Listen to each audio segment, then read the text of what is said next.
Good evening. This is the Walpole Conservation Commission meeting, Wednesday, February 12th, 2025.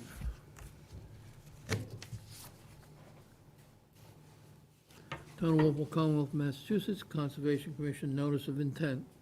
In accordance with the Massachusetts General Law, Chapter 131, Section 40, and the Wetlands Protection Act, Walpole Wetlands Protection Bylaw. Notice here given the intent, Louis Petrozzi, Wall Street Development, to construct single-family houses with driveways, utilities, and grading on Lot A, Warwick Road Extension, map 56, Lot 89 and 90, within the 100-foot buffer zone. Application and plans may be viewed at the Conservation Commission office or www.walpole-ma.gov/Conservation Commission. Public hearing above matter will be held in person at Walpole Town Hall, 135 School Street, January 8th, 2025, 7:20 p.m. All interested person request to be present. Okay, we have,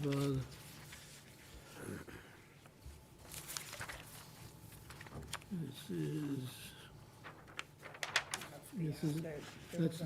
the, yeah. This is the end. That's the end. That's the end. This is from the town engineer, January 6, 2025, for Lot A, Warwick Road.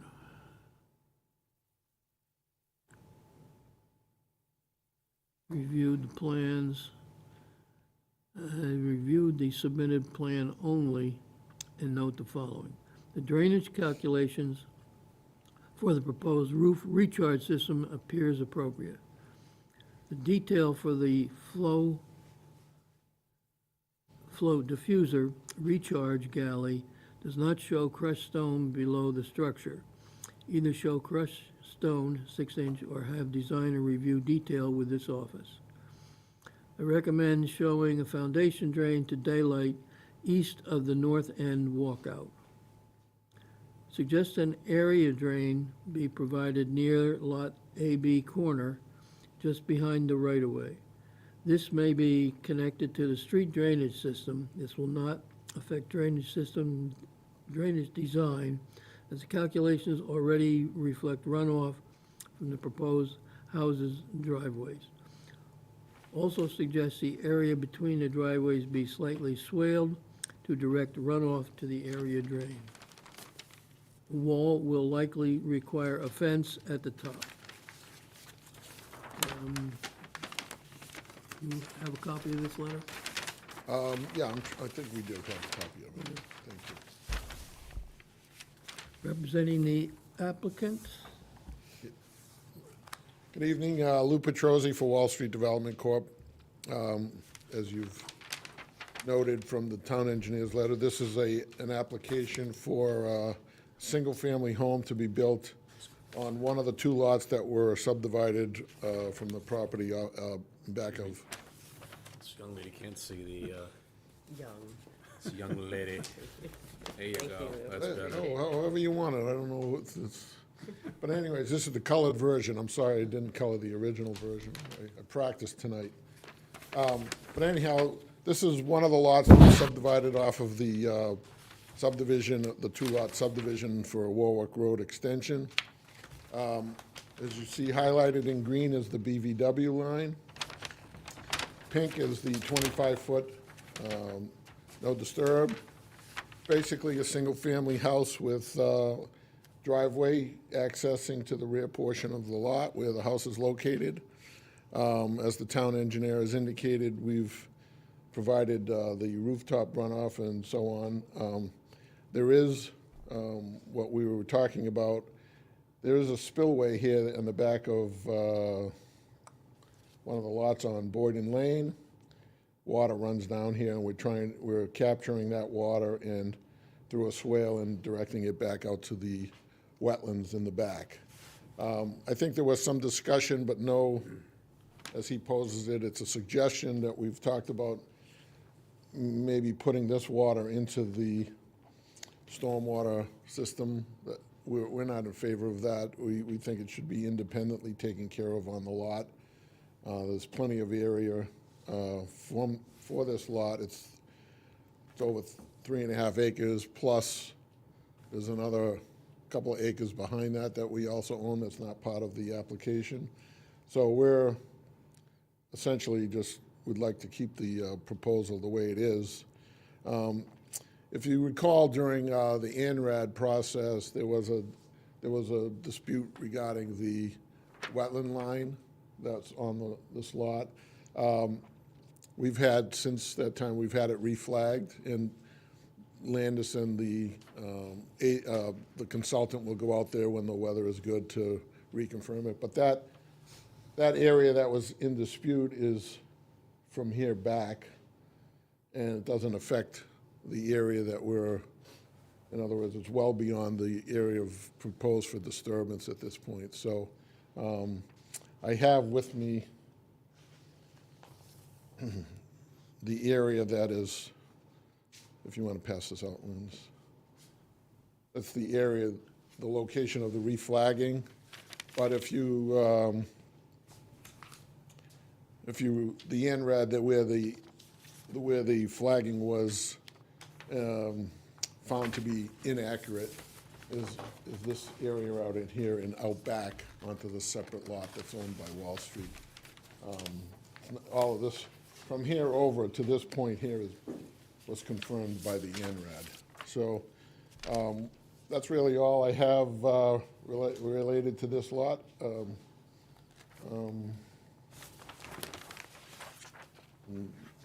Look for any comments. Okay. Landis? You kind of threw me there, because so the reflagging, so the wetlands border report from Goddard says the reflagging was K25 through K25 through K35, Yeah, so the K series is up And- to Landis. I'm sorry. K1 through 10, and GC 207 to 220. So the, so none of those reflaggings are on the plan, so, but are they blue flags out? No, I don't know that, no, they're not on the plan. I was waiting for you and her to go out there, and as I mentioned to you, go out there and strike some arrangement where you're agreeable. But those flags are out here, so K1 is right here. GC 34 is on the lot that's in back of this lot. K1 through 10 is right here, Lynn's. Yes, I know. But she referenced K25 to 35. Right, goes that way. So that there's a different K25 to 35? No, what I'm saying is it goes off of the, On your plan, if you look, within 100 feet of your proposed activity is K25 through 35. So here I am confused. oh, okay, so K35 is right here. And what was it, K35 to what? 25. K25 Okay. is closer, up to 25. your pink line, and it's, So, right, so your it's, activity is within 100 feet of that flag. right, K25 to K35, but it's outside the limit of our disturbance, so I don't understand how it would make a difference. So so what's the plan here? Well, I would suggest that that the application be approved with the condition that you and the consultant will go out and finalize the line in the spring, and we won't start construction until that happens. Okay, I would never recommend the commission to approve a plan without having an approved wetlands line, so. But, And what I noticed out there was there are pink flags, which I believe are the original flags, and there are blue flags in the area of K25, which are lower than the pink flags. There being what you're requesting is a decrease in the wetlands line.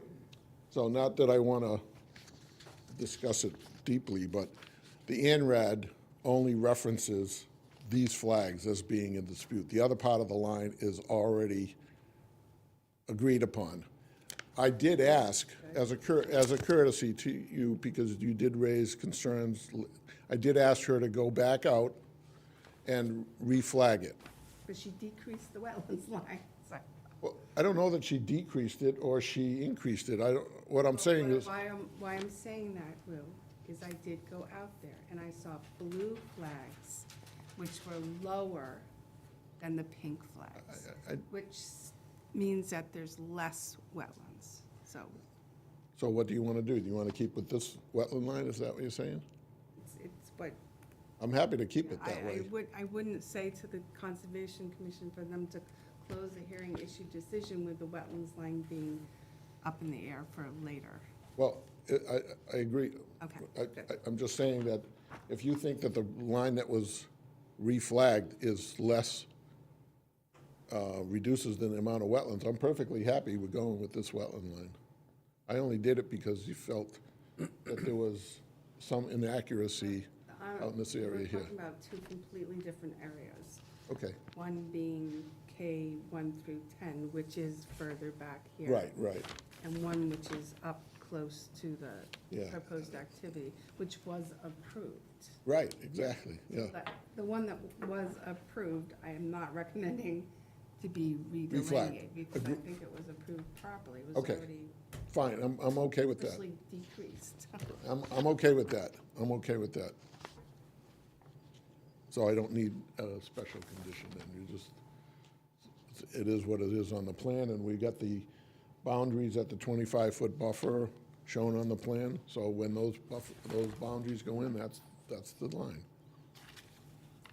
And if you want to go out further, like, I'm not so much concerned about that, but I mean, if you, I guess I don't really have to spend the money to go and do that, but you had indicated that you wanted to, I thought that you had an interest in going back out there.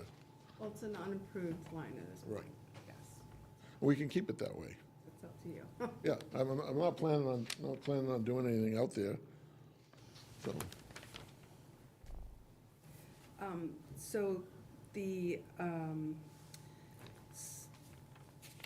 this house is kind of set into the corner here with a grade right behind it, a pretty steep grade behind it. Well, if you remember, you know, this lot backs up to Boyden Lane, and the houses on Boyden Lane, there's probably a 15-foot drop-off between the back of this. So you have a swale in between the lot lines. Yeah, So so, that's gonna collect any of the stormwater, the sheet flow that comes down that slope and discharge it along the property boundary? yeah, well, right now, their driveway slopes down, and they built a pool in the backyard. And all of that water comes down the driveway, and we noticed that there was an erosion problem going on at the back of the lot, so we created a riprap apron here to allow the water to come down, and then it follows the contour of the land. I just asked Rob to formalize it with a swale to make sure that the water got down in the direction of the wetlands as opposed to down. Last thing we want is for this water to come down here and sheet flow down the next driveway and down the roadway. So Agreed. that's why this swale is here. But there is a drop-off about, I'd say, 10 or 12 feet from the top of slope to the bottom of the slope. And then it needs to be a swale to get the water down in the right direction. I don't think you need a retaining wall or anything there. No, there's no retaining wall there now, and it's just, it's well stabilized, as you've been out there, I mean. It's just that in that particular area was, the velocity of the water down the driveway was causing erosion that I couldn't have stand because of, I'm responsible for the house.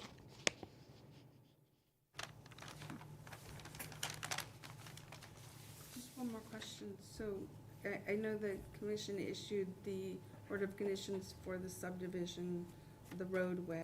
But I don't remember a land disturbance permit. I have no idea. So if the combined plan is 40,000 square feet or more, you need to file a land disturbance permit. I can check. I don't know what was done, if it wasn't or wasn't. I don't Well, I know. don't have any record of it. Okay. So if Well- you did, it got lost. All right, so I can do that. Does that have to be done? I mean, we've had this thing No, pending. I'm just bringing that up to you. Okay. So it would be 40,000, a land disturbance permit, which would cover the whole subdivisions, handling stormwater management during construction, a phasing plan, your clearing limits, you know, what's in the stormwater erosion control bylaw. Okay. I- Because it's a. I thought if it was a subdivision, we didn't, the land disturbance was covered under the subdivision process, no? Okay, I'll check it out. Okay. That's it. Okay. Bailey? Nothing at this time. Doug? Does the basement of the proposed dwelling have sump pumps? No, we're doing foundation drains that will discharge. We'd like to have them discharge to daylight. And during construction, where's the soil going to be piled up? Well, I don't think there's gonna be any soil piled up, but, because these are all, it's a little bit of a fill along the area, so, we don't really have a designated location. We can specify a location, the furthest away, it would probably be out in this area here, furthest away from the wetland, because anything closer to that would be closer. Yep. Okay, that's all I had. Miguel? No snow questions? Leave that up to you. No, I'm all set. Al? No, I'm all set. Edson? Okay, I'm all set as long as we're going with the original wetland line, but You're putting in this riprap between the two properties? The riprap is already there, It's there, it's already there, been there. it's been there, okay. Right. What is, where's the water coming from? Coming off of the driveway from Boyden Lane, the driveway drops off. Okay, it's driveway water. It's water that runs, sheet flows down the driveway and through the area that's between their pool. And, you know, the house next door is probably 8 or 10 feet higher than this. So they shed a little bit in that direction too. So it's really trying to take care of a surface runoff issue that was, It's not pool water that. no, it's all, it only happens when there's Okay, rainfall. okay. Anyone in the audience have any questions or comments, please identify yourself for the record.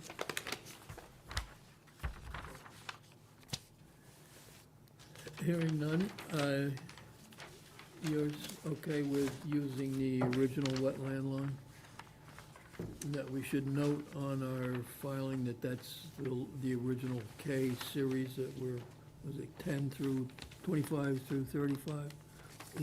That's what we're using, right? Yeah, and just that the K1 through 10 and the ones that are referenced in the INRAD are still disputed. They're further down. Okay. Do we reference that? Should we reference that? Are you talking about the order now, or you? Yeah, Okay. if we do, if we need to consider that or not. You're okay with using the existing K line, 10, 25 through 35? I'm okay with you specifying the same, what you did in the ORAD. I mean, no, it's no problem with that. Yeah, well, if we're talking about orders, the other thing I would recommend is they have no alteration plaques. I think that's what these square, right? Yeah, Rob's And they got just it. kind of stop. Well, I think they stop at the limit of work, so, But I would recommend to the commission that they continue along the 25-foot no alteration area. When they get to the 224 contour line, that they go across to the property line. Yeah. can we just specify a flag, Landis, instead of a contour? So we go up to K35. Okay, but before we do, I just want to make sure you're okay with the K-Light. So with that, then, so we'll make a motion to close the hearing. So moved. Second? All in favor? Aye. 600. Now, for the order, then, since there are other flags out there, I think we should reference we're using the existing original case series flags.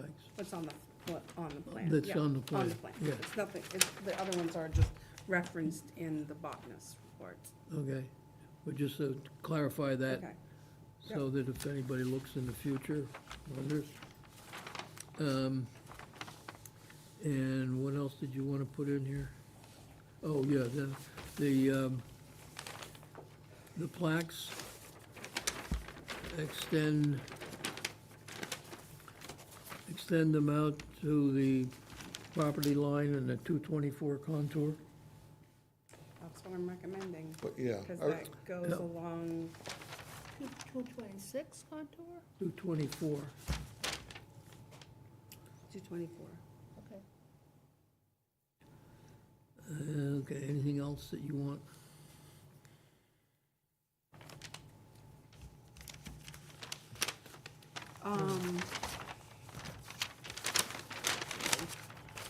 Close this up.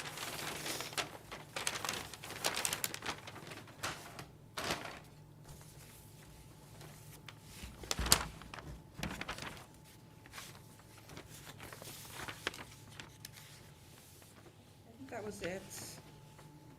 Okay. So just to clarify, the house, the impervious surface on the lots, the house, the driveway, that was all taken into consideration under the Subdivision. subdivision for infiltration? I believe so. Okay, that you should clarify, because you do have to infiltrate the first 1 inch under the land disturbance permit. Yeah, well, I know we can apply with the no increased rate or volume for the subdivision in terms of stormwater. It's infiltration. Right, So so- under the land disturbance permit and the fast track permit, both, you have to infiltrate the first inch. Okay, So now they're I'll make putting sure- in infiltration trenches for driveways, and right. so it's all impervious surface. It's Okay. a little different. We'll see if I'll talk to Rob about it. Yeah. So you may In bet- have to have an infiltration trench or something along the Yeah, driveway. in between his vacations, I'll try and catch him. Right. So that could be covered under the land disturbance and the stockpile areas. I think Cut and fill and all that information should be on the land disturbance. he felt that Jack wasn't going to Florida, so he thought he would go to Florida and take his place. Apparently, Hope that's he's what happened. enjoying himself, he's missing the beautiful weather. And then the rip wrap on the, at the end of the roof recharge, which was the, So he's talking about the detail. The, Detail. yeah, there was supposed to be some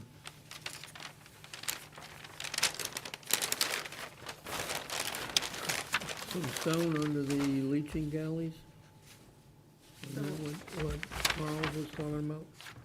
But there was also rip wrap, I thought, at the overflow of the roof infiltrator. Okay. On the flow, the flow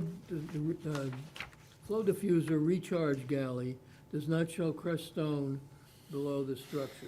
Yeah, well, To show crushed stone, a 6-inch layer crushed stone, or review the detail with yeah, it. we usually do that. I don't know why it's not on the plan, Okay, but well, that's that just needs to standard. be added to the, so we won't Okay.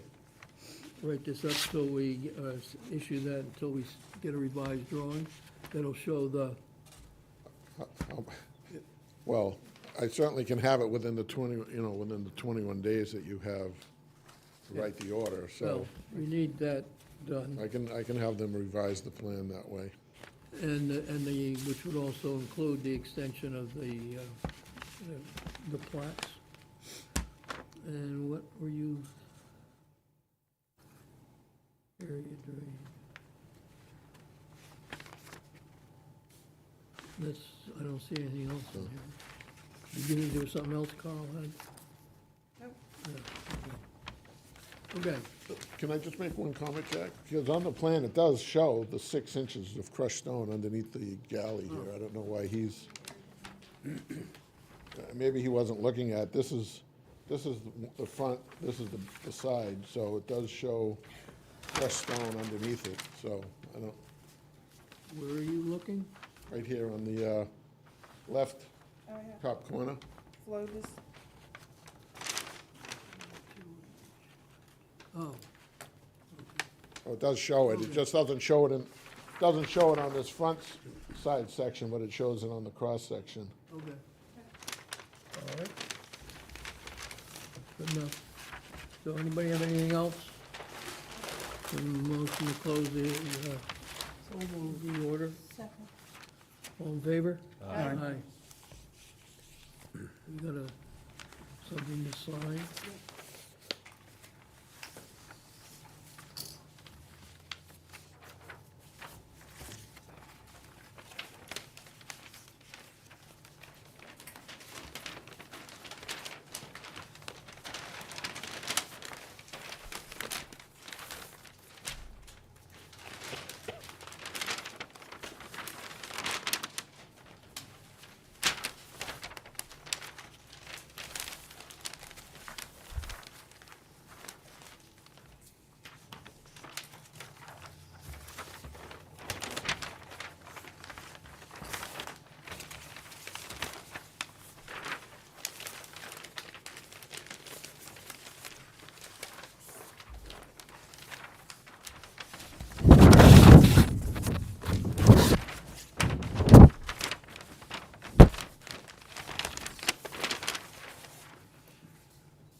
Notice of intent, Town of Walpole Commonwealth of Massachusetts Conservation Commission public hearing.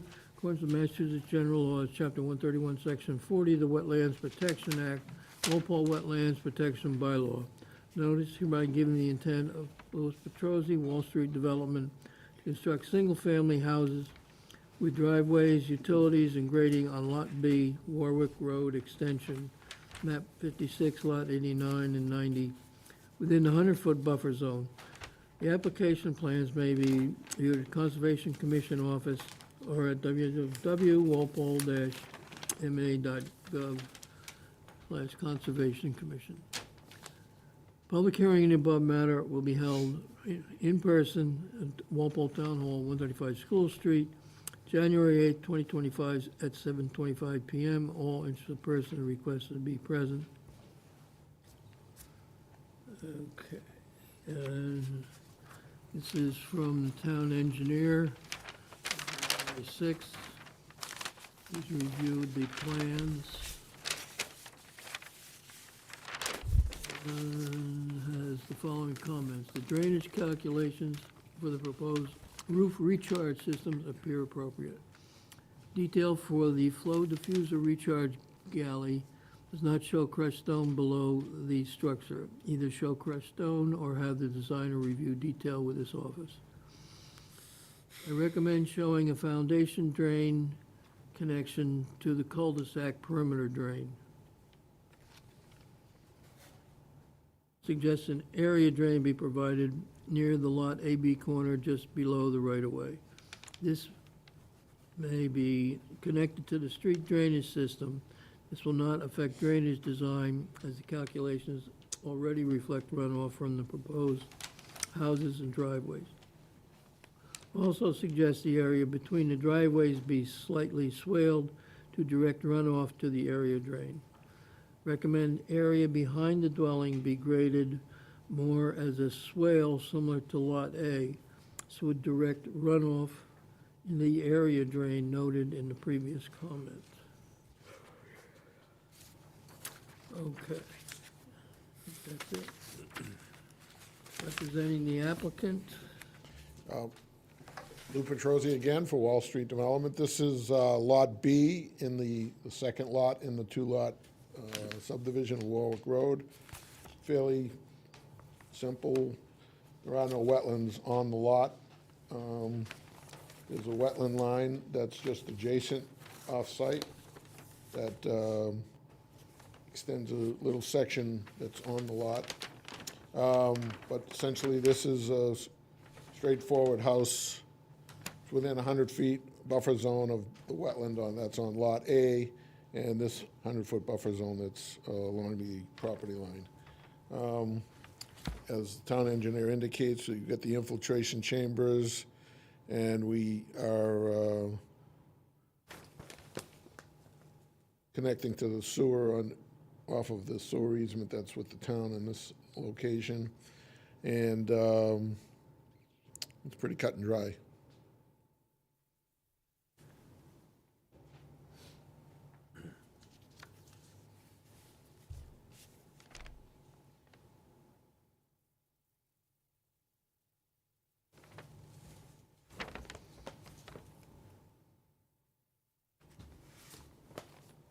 Okay. Landis? I think the main concern was, again, the water coming down the hill Slope. from behind the house. And you don't, both the town engineer and I thought, we didn't see how that water was gonna be collected and Yeah. run around the house. Where is it gonna go? Well, I don't know, looks like to me that he's got it swaled going this way and that way, splitting it in the middle of the house, but,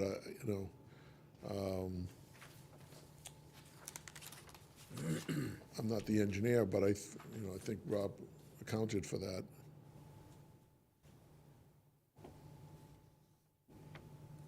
So the town engineer was recommending more of a swale, Well, we can do that. I mean, direct the water.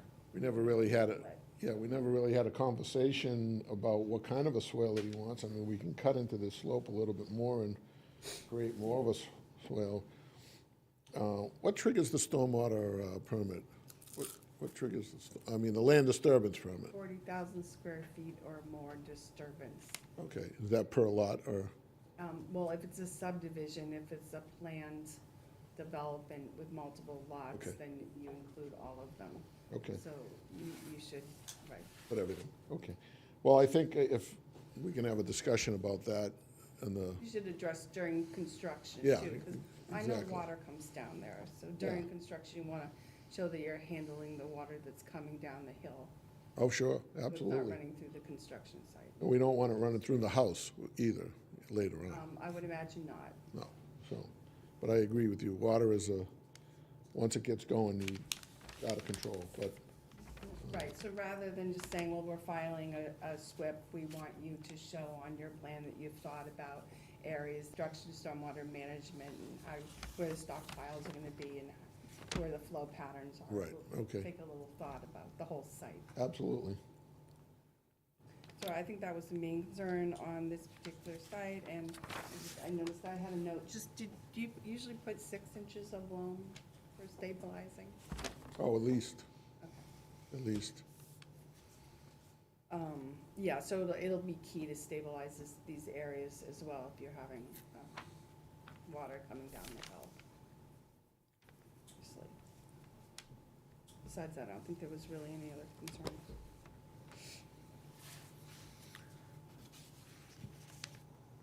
That it? Well done. Okay. Bailey? No, no questions. Doug?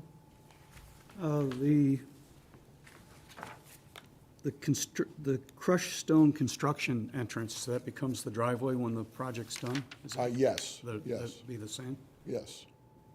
And The other thing is, maybe it's because I'm looking at a reduced thing, but the 20-foot wide public sewer easement, That's already there. on my drawing, I guess it doesn't look like 20 feet wide, but I guess if Yeah. I looked at this one over here, Yeah, no, it's 20 feet by plan with the it gets pretty close to the corner of the house, right? Yeah, well, it's probably about 20 feet off, 15. But this plan is at 20 scale, so, It's not 20 feet off, the easement is 20 no, feet. no, it's probably about 10 feet off the easement, but probably about 20 feet from the sewer line. Okay. Would you agree with that? You don't have to. I'm looking at the 20 feet of the easement, so I think the easement looks closer than 10 feet, but Yeah, it is pretty close. it's close. But They'll have to know that they can't can't be in the easement, put stuff in the easement. right, we can't be in the easement with a structure. It's probably 10 feet. Yeah, half inch. yeah. Yeah, on my drawing, it's hard to tell Yeah, what yeah. 1 inch looks That- like. Anything else, Doug? That was it. 5 feet, maybe 6. to the Very easement. less money for me. Medial, you're Very okay. close. Al? Couple of questions. Is there a front entrance way from Warwick? I see the driveway, but I don't see a front entrance, and I don't see a cellar entrance, or is this on a slab? No, it won't be on a slide, but usually we put those things in as if it's a bulkhead, it's a decision that we make on site. Sometimes we put a doghouse, so you just walk out, sometimes it's a bulkhead. But in this particular instance, there probably would be some sort of a bulkhead in the rear of the house. But we don't put that on a plan until we've designed the house. And in regard to the sewer, I mean, we could always shift, we can shift this house over a little bit too if it becomes an issue with the sewer connection. I'm surprised the town engineer can, See, I look at and see the street out there, but I don't see any way to get to it for somebody at Well, the front door. We don't build walkways from the street to the front door anymore. You don't? We build a walkway from the driveway to the Okay. front door. Okay. Those days are gone. The house is set back, so, 40, 50 feet, you're not gonna build a walkway for Okay. 50 feet to the street. That's what I was looking for. is Yeah, the no, reason. that's just the way it is right now these days. I have a question about Landis's comment. So the people that live in this house need to not put things on top of the public sewer easement, and it's quite close. No structures. Okay, how do they know that? Well, it's on their plan, and they'll have an attorney that will do their title search, and we'll obviously tell them that. The deed that they get will be subject to this sewer easement. So it's noted in their deed, just like the order of conditions would be noted in their deed. And that's all, their obligation. But if they do, then it'll get ripped up if there's a Right. problem with the sewer. Okay, all right, thank you. Okay, anybody in the audience have any questions or comments? Please identify yourself for the record. Okay, hearing none, so we'll make a motion to close the hearing. So moved. All in favor? Aye. these meetings are getting too easy. I'm not coming anymore. So Lou, how deep is the sewer anyway? How deep is that? Oh,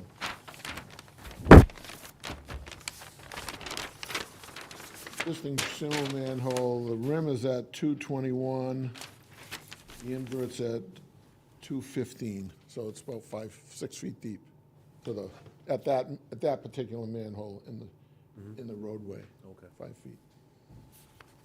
And it then, it comes down, it goes down Warwick Road, so it feeds all those houses Okay. in that direction, so. So Oh, standard just order, says there are no issues with the We're gonna do, Union flagging Square. on this, right? No, the flagging, it was all approved under the, Yeah, okay. order.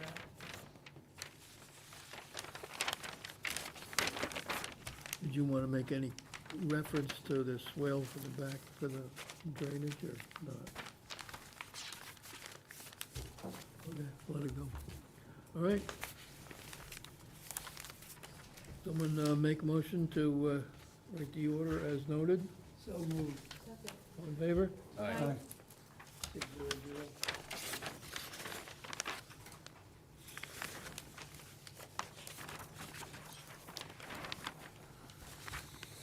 What are we doing with Gen Star?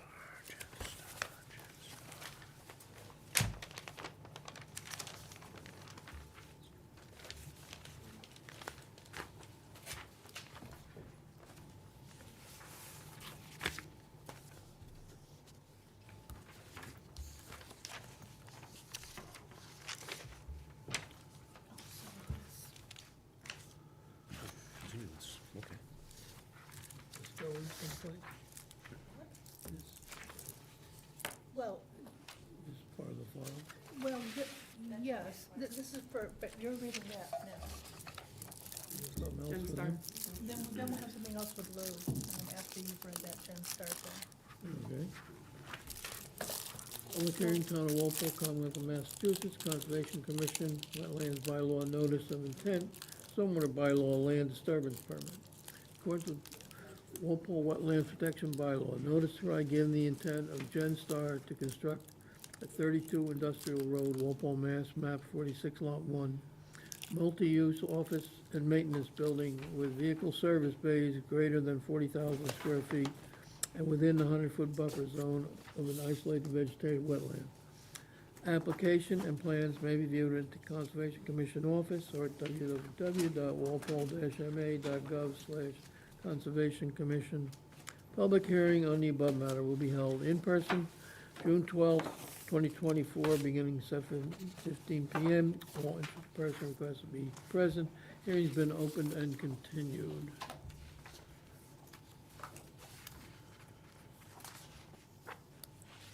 This is,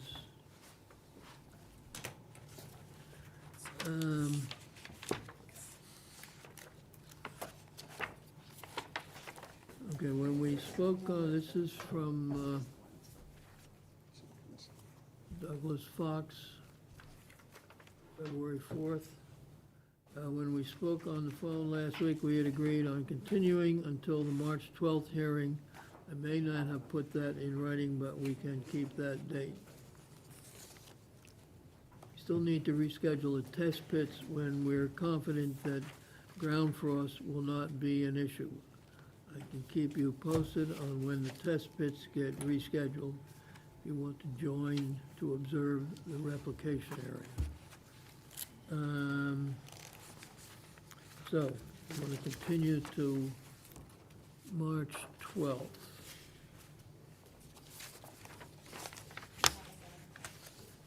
We have anything? We have one at 7. They haven't done that, well, they haven't done their test pits. You're gonna have test pits, but they haven't done their test pits yet. Right. So it still depends on that. Yep. So we want to extend it out further?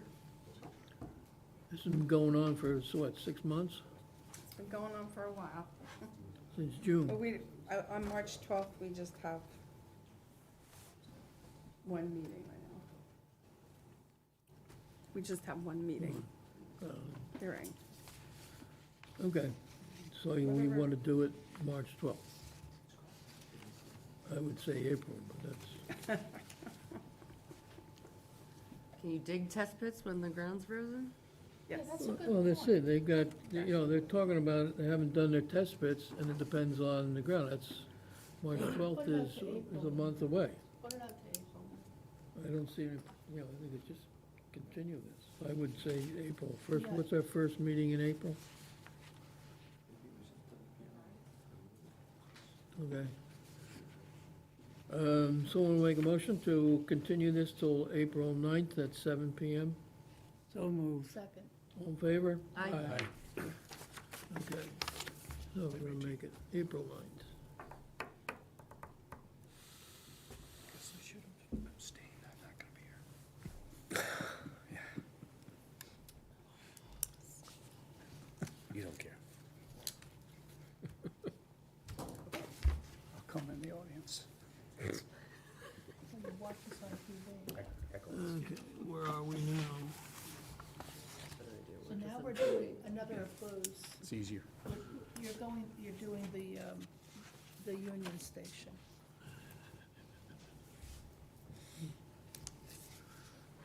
Is it 7:15? Town of Walpole, Commonwealth of Massachusetts Conservation Commission request to amend order of condition.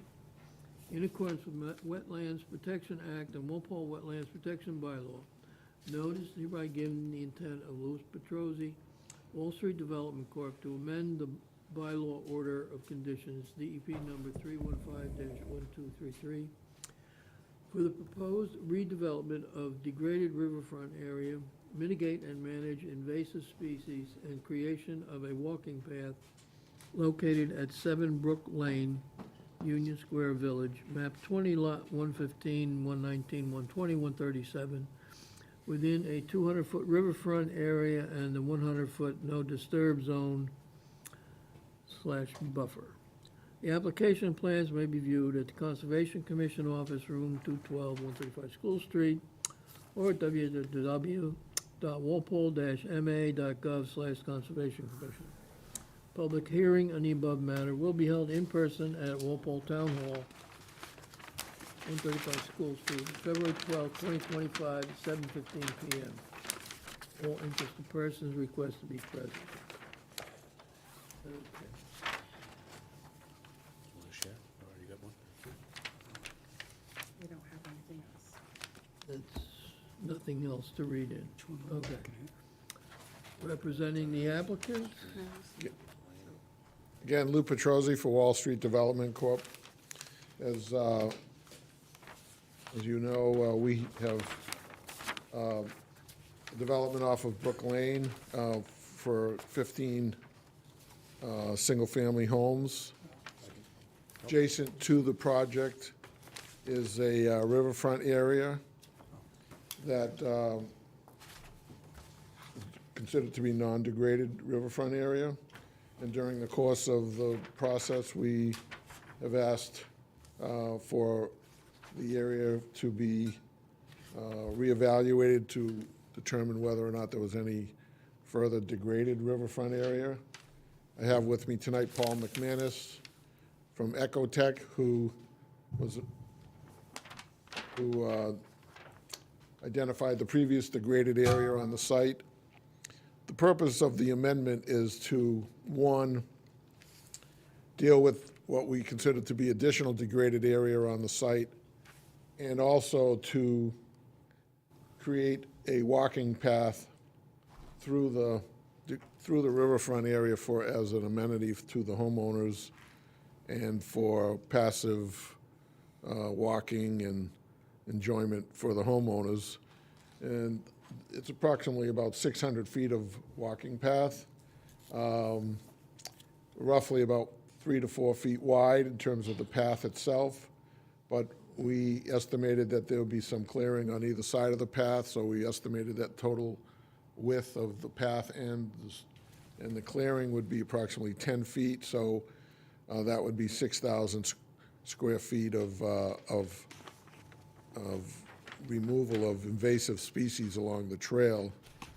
And under the regulations, and I'll let Paul speak to that, we're asking for an additional ability to restore and replant some non-degraded area that was adjacent to where the homes are to be built. So I'll let Paul discuss his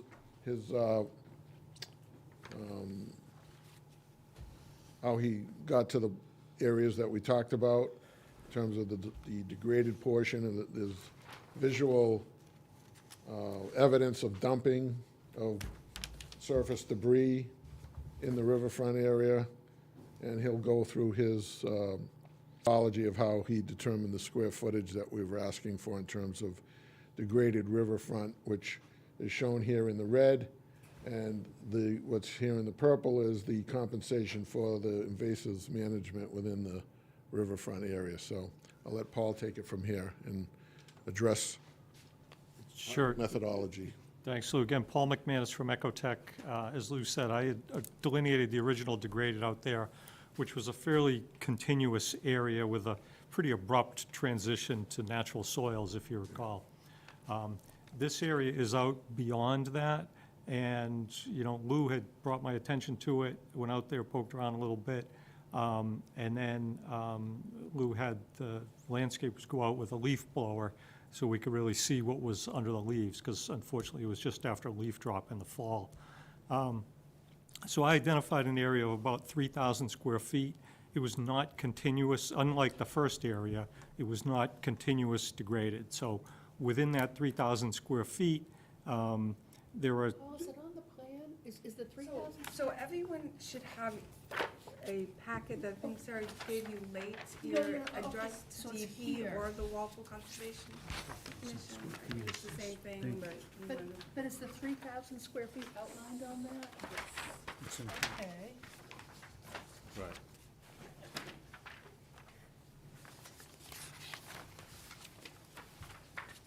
there's an Ecotech letter Yeah, in the packet. yeah. Oh, this, okay, this. Okay, here's the 3,000 square feet. I guess I thought it was gonna be on this plan, but, okay. It's a little hard to tell where it is, because it's just like the snapshot. But can you use your finger to show us where it is on this plan? Or actually, well, yeah, except that, what's its relationship to this? so, let me just make sure I get my bearings. So it's basically this area here. You can kind of line it up, because I spent a fair amount of time. So you can, if you look on the image that's up there, you can see this property corner and then the big boulder here. Yeah. So it's just off from that big boulder and the property corner. Somewhere here. Okay. Kind of near the, I'll call it the intersection of the path in blue.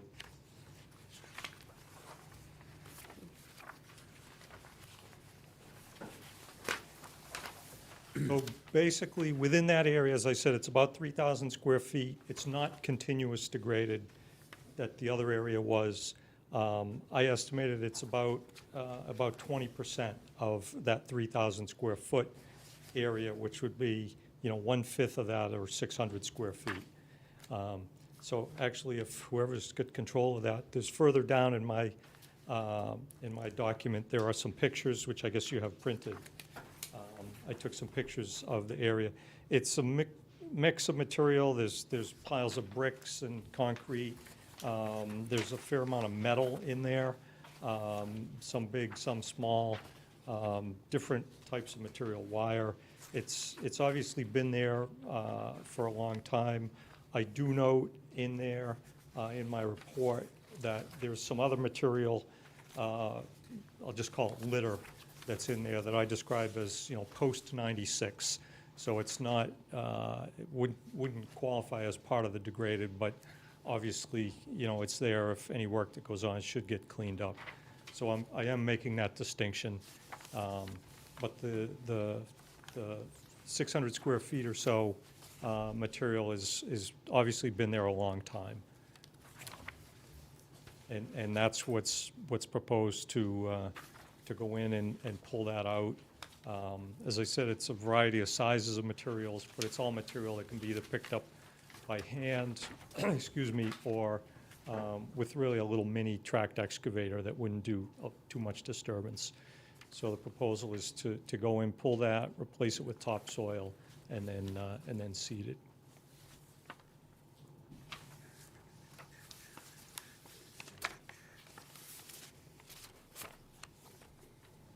I'm sorry?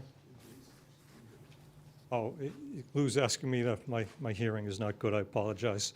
Lou's asking me to talk a little bit about the invasive. So if you recall, much of that area has a shrub layer that's almost completely invasives. It's primarily the honeysuckle, bush honeysuckle.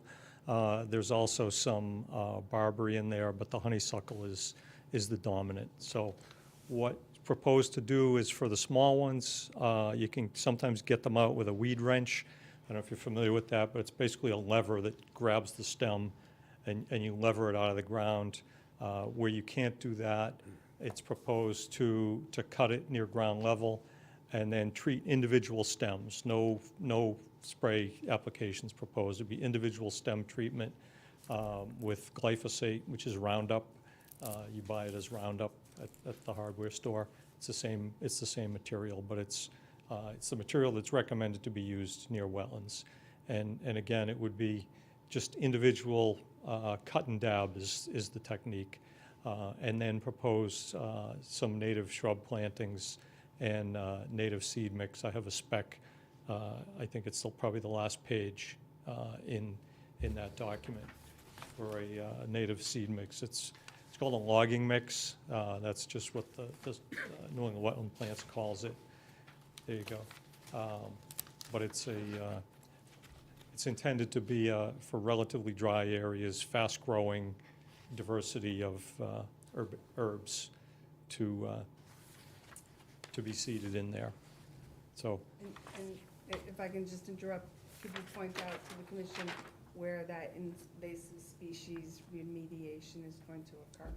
It's not going to be the whole site, it's going to be.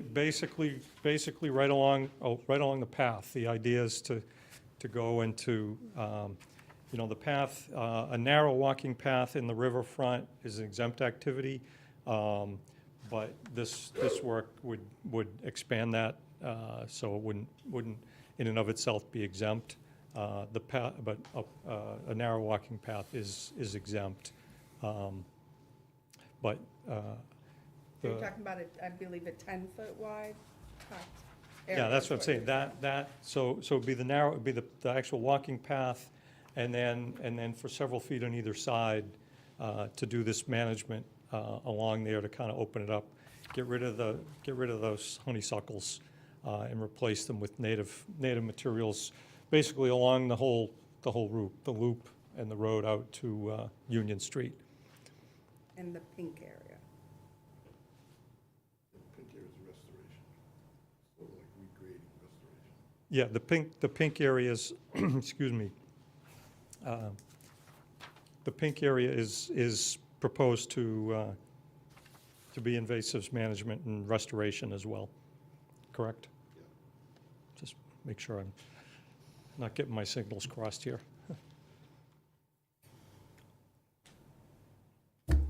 Okay.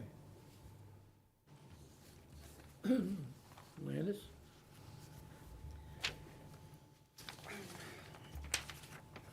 So with the plan here, the riverfront area disturbance plan is showing the totals for the whole project as far as redevelopment of degraded area, alteration area not degraded, degraded area to be restored, and then your request for 600 additional not degraded area to alter, and then the invasive mitigation species proposal of 3,000 square feet, which includes 10 feet along the 10 feet wide path and the, oh no, it doesn't, it just includes the pink area that you have on your plan. Right, so the figures on the lower left corner, that was from the original plan. We felt it appropriate to just kind of keep that on and use the same, because this kind of layers on top of that. But this down in the corner is what was approved as part of the larger No, that's what I project. just said, and what you're proposing, so the 600 alteration of not disturbed, which is kind of the red area That's you're the red showing up on here, your, right. on your plan there. And then the invasive mitigation proposal, 3,000 square feet, which is this, it's pink, which looks like to square off the lot. The L, the pink L.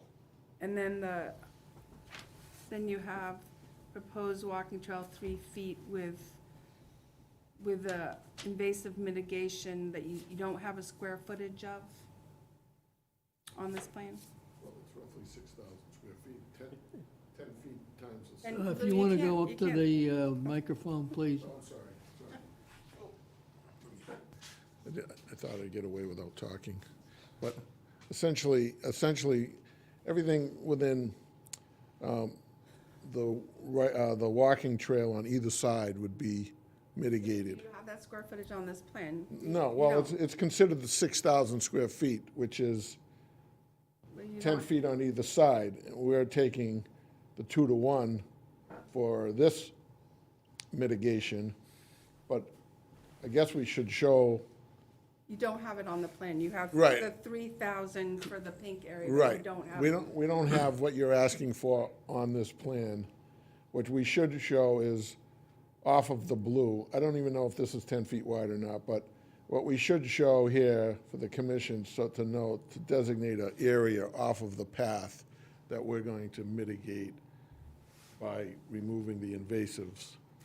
And I don't know about planting, but we're just trying to make this a friendly area for people to walk and spend some time and maybe walk their pets or whatever, and not have to. Okay, thanks for clarifying that. That- I okay, have a couple Mike. more things I want to go through. Okay, go ahead, Paul, you're in charge. So the square footage for the trail mitigation should be on the plan. So there's a couple things going on here. One is they're requesting to disturb an additional 600 square feet of non-degraded riverfront area, which is the red area. And they're basically saying that they came upon an additional area where there was pockets of material that they're saying is degraded riverfront area in that 3,000-foot circle, kidney bean. There's like bricks here and ash there, and it was all kind of like distributed throughout that area. And I think Mr. McManus said about 20% of of that kidney bean area, they're taking in as degraded riverfront area. So I did go out on the site visit with DEP as well, and when I first came upon it, I definitely, for one, the issue I have is we spent, the consultant, me, the commission, the applicant, McManus, everybody spent a fair amount of time out on that site, looking at the degraded riverfront area, which was this residual, iron residual. It was kind of obvious. No topsoil, just piles of it that went deep down, which we, all agreed eventually that it was historic dump. So to now come up with these little piles here and there and add them in, seems, I don't understand why it wasn't done before. And it doesn't seem to me that's the intent of the degraded riverfront area regulations in the act. Where do you go from there? So if you find 2 more bricks further down in the area, do you include that square footage? Where do you go from that, is my question. It doesn't seem like it's the intent of the degraded riverfront area to find little piles and then add up the square footage and take more degraded riverfront area. So that was one of my issues. can and that it was thoroughly reviewed before, and now it's opening up for additional. In terms of your question about that, I think it is, I think the intent of the degraded provisions is, when the people were writing the regs, they realized there's a lot of areas that are degraded. They have, dumping of various forms, and the intent was to incentivize people to clean up those riverfront areas. And this incentivizes. Now, obviously, you're not going to come back to the commission every time you find a new brick. And where that threshold is about kind of what's too small to bother with, I don't know where that is. To me, I thought there was a fair amount of material up there that is worth cleaning up. Oh, I agree, it's definitely worth cleaning and- up, and I believe one of the conditions in the orders for all the man-made material to be cleaned up. It's taking the credit. It's the Well- credit. And in addition to, you said it was obvious that it was hired in 1996. It wasn't obvious to me. I know there was a house there was a shed that was all demolished and had been there. So how is it, I didn't get how it was obvious. Well, I felt it was, that a lot of the material was growing, there were the honeysuckles were growing around and through it, had been there for a long time. As I said, I made a distinction, there is material that's, in my view, more recent than that. And, I call it post-96 material that's in a different category, and wouldn't therefore qualify as degraded.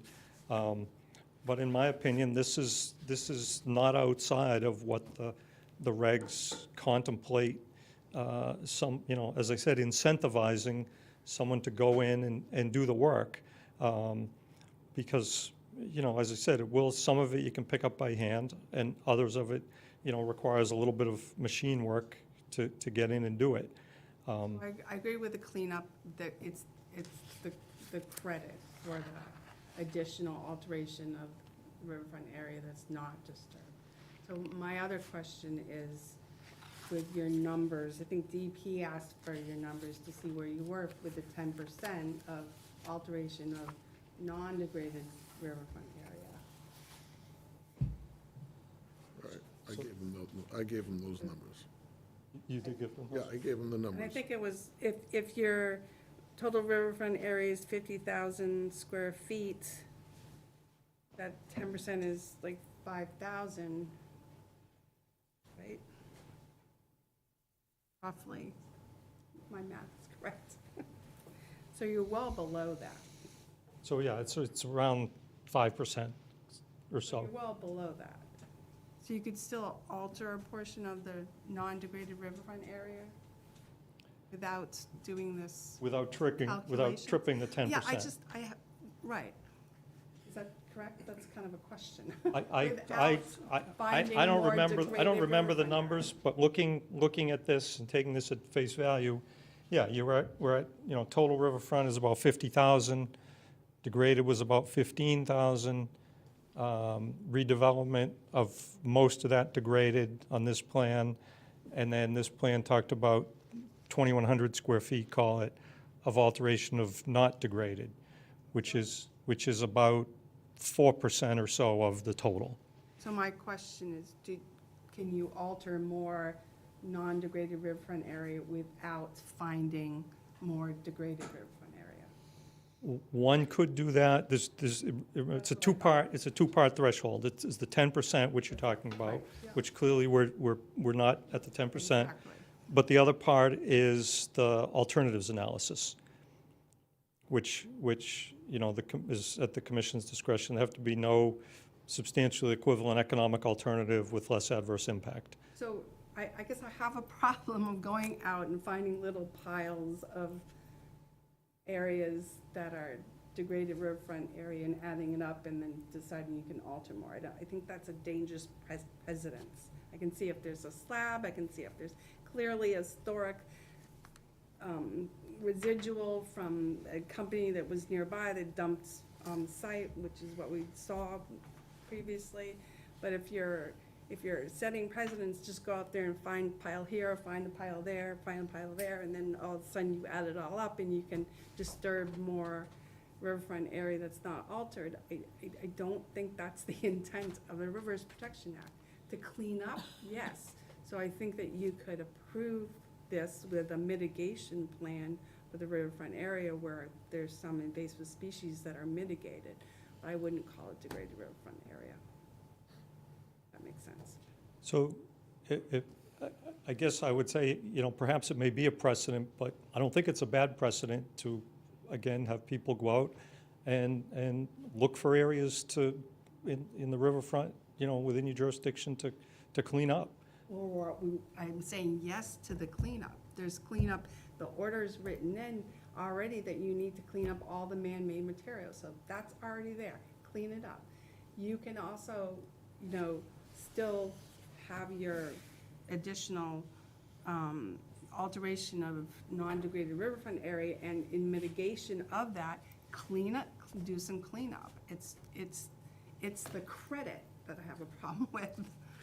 So, excuse me, but your philosophy would be then we would go in there and do this for nothing when the regulations say that we're entitled to mitigation.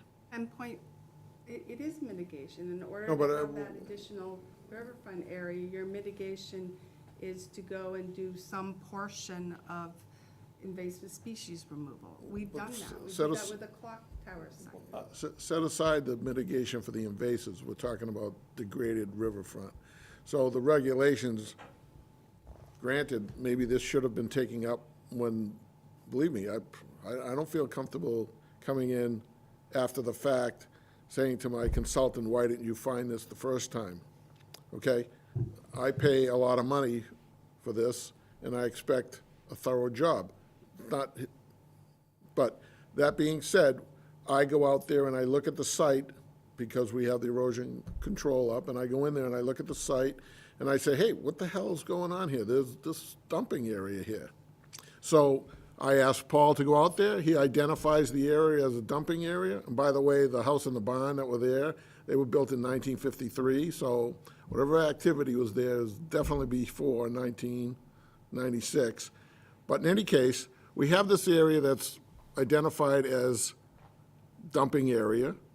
We could have come here and said, hey, the whole 3,000 square feet and fight over that, but we didn't. We came in with a realistic approach to document the fact that we think approximately 20% is degraded. We're asking for some accommodation that we're allowed under the regulations to regrade. We're not putting any more buildings in the non-degraded riverfront. We're just asking for permission to regrade it, replant it, reseed it. We're not putting any buildings in it.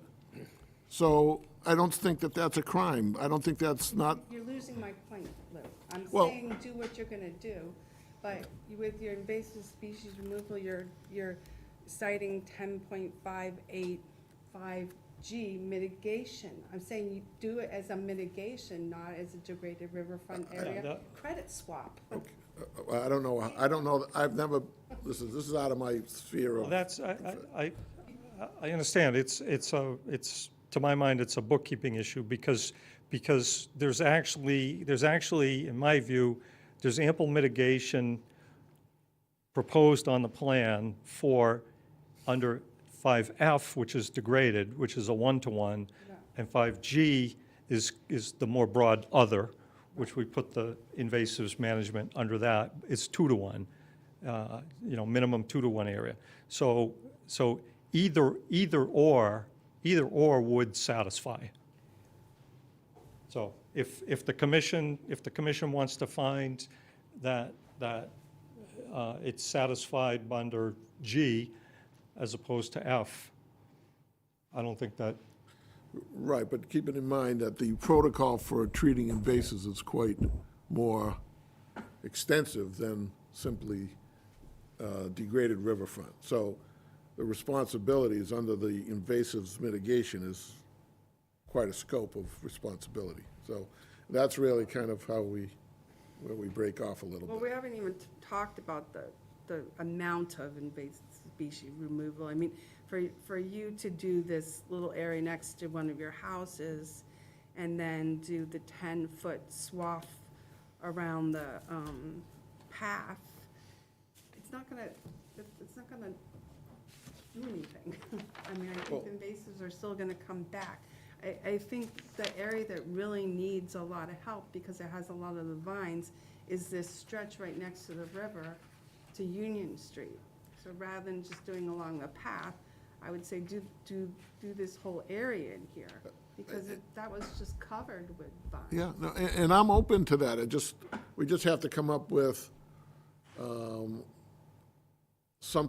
protocol that it doesn't overburden us with the No, I responsibility. understand, So, or okay. take out all the bittersweet. It seemed like the bittersweet vines were choking the trees and were really one of the more major problems than the honeysuckle. Excuse me, Landis, you're talking about this stretch down That here? seemed horrible to me when I was out Yeah, there. no, I agree. I remember we And walked it's through right next to the the bittersweet. river too, so it benefits the river, just what the river and area should be doing. If we can come up with a protocol that doesn't create this long-term obligation for the homeowners that are gonna live there, you know, because it will be a homeowners association, I'm perfectly happy to work with you and the commission to come up with a series of measures that would help the cause there. So I'll just add a piece of information. The bittersweet is managed the same way. It's a cut and dab the stem. So could you eradicate all the bittersweet? What about excavating it out? I wouldn't, I mean, eradication's a strong word that Manage. I wouldn't want to make that promise. I Yeah. should probably have done, I'm probably doing way too much talking, so since it's the Let me commission's just ask a position. question. What plan do you have to once you do this, removal of the invasives, what is the plan to continue that so it just doesn't grow back in 2 years? The reality is, I mean, that whole neighborhood is chock full of invasives. So, you know, when you put in native plantings, the hope is that, you know, they get a foothold. And, you know, you will not eradicate the invasives from the site, but you put in the native plantings, you let them get a foothold. And, you know, generally speaking, the theory is that when you do that, you know, those plants will sustain themselves. Okay, but there needs to be some effort to remove or reduce in the area that you clean up, to maintain that cleaned up. Jack, from my perspective, and we just cleaned up the whole side of Brook Lane, which had tremendous amounts of invasives there. We excavated it out when we hauled it off-site. And I think realistically speaking, I know people don't want to have a lot of disturbance, but I would take a little mini excavator there and I would grab each one of them by the roots, pull them out, and burn them so that they're not there anymore. This cutting and whatever, painting them with this round out or whatever round them, to me, it's a waste of time, okay? If you want to get rid of them, we take a little machine in there, we dig each one up by the roots, we fill the hole back up, and we create a path. But you still have to come back and continue that, because these have, I know the bittersweet, it's got a very, a lot of roots to it. And if you don't get every one of those little strands that coming out, Yeah. it's coming back. Yeah, well, So that's my point. I don't know is what the you need- long-term You need to prospects have are. to be able to come back, Right. and I would think it'd be part of the homeowners association rules that would be done annually. Well, we to could, remove, yeah, we could do that to go through and to some the extent. area, at least the area that's cleaned up, Right. to maintain it that way, and, Yeah. and do some removal, or whatever means the homeowners decide to do. But without that, it's just gonna be back the way it was. Give I'm it- all for it. I'm all for it. If we can come up with a reasonable set of procedures or policies regarding that, I'm perfectly willing to, Okay, because I want to enhance it as best I can for the homeowners that are going to live there. And they certainly don't want to be walking through a jungle 5 years from now. yeah, I mean, it's to their benefit, Exactly. I mean, but. it just has to be balanced between what Yeah, these you- guys would say and what a practical guy would say There's a about dealing reasonable, with it. there's a reasonable amount, but there needs to be an annual Right. effort made to Pull 'em out. prevent this stuff from coming back and taking over. Agreed. Even with the native, hopefully the native plants, if they get big enough, maybe they will crowd out Right. the invasives. But it's, I agree 100%. okay, so we can come up with something. We have to go around the room. Want to add anything? No, just my recommendation, if there's gonna be an invasive mitigation proposal in the non-degraded disturbed area, it should be along this river. It should be along the river, the area that's heading down to Union Street. Excuse me, Lance, just trying to see where you were showing this, you were here, Yeah, okay. this- I mean, just this want- is where we looked, and it was just Yeah, okay, horrible. I just want to make sure I And it's- understood. And it's next to the river, rather than up here. Right. Who cares? Or do all of it, The person that owns it. I'm sorry? or do both areas. Right, well, the inside area where the looping of the, is more sporadic. It's not, it's stretched out a little bit. The stuff that's along the river is very dense, as Dennis will say, as she said. It's very dense, you can't walk through it. But the other part, on the internal part, you can find your way around it. It's not like you can't walk through it. So it's, the trail itself in the inner part is just a little easier to get rid of these species. So do both areas. Okay, Bailey? Anything? No, nothing, thank you. Doug? No questions. Emilio? I would agree with the invasive mitigation along the river. You know, that's something I think is a very positive thing, so that's all I've got. Al? I don't have a problem with cleaning up this area and dealing with the invasive species as you encounter it. I don't have a problem with that at all. Benson? Yeah, so it sounds like you can do what you want to do and what we want to have done without declaring this to be additional degraded riverfront, because I think that was troubling, to sort of adjust the parameters to, you can walk through any old woods around here and see someone's dumped something here and there and everywhere, and you don't declare it to be degraded.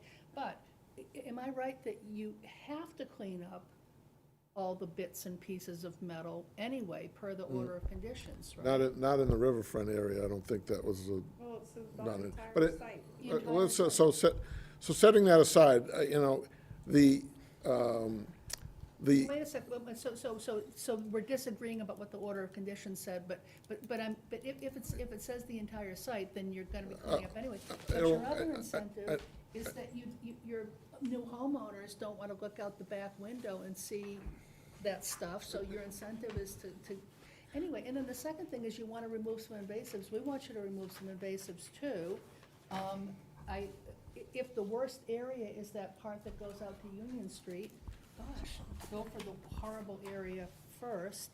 And then it sounds as though your 600 square feet that's that little triangle in red is accommodated by your figures that you've already got on your plan, if I understood that correctly. You are correct. But so the only issue remaining here is how much are we managing in terms of square footage of the invasives, and how does that translate into credit that we would get for doing this management?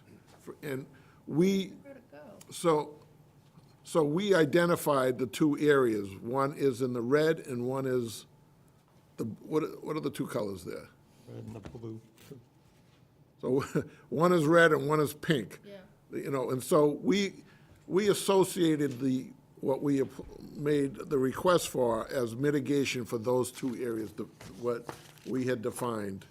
So now, if we're doubling or tripling the responsibility of the homeowners, they should have some, or I should have some ability to encroach within the non-degraded area and regrade it and reseed it as we would like. It could be a lawn area, it could be a place where we put a picnic table, or could be anything in that area. So all I'm saying is that we want to do this work, but we don't necessarily want to do it without a benefit to the rest of the project.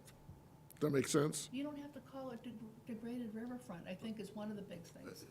It's all comes out in the wash as we're talking about calling it one thing.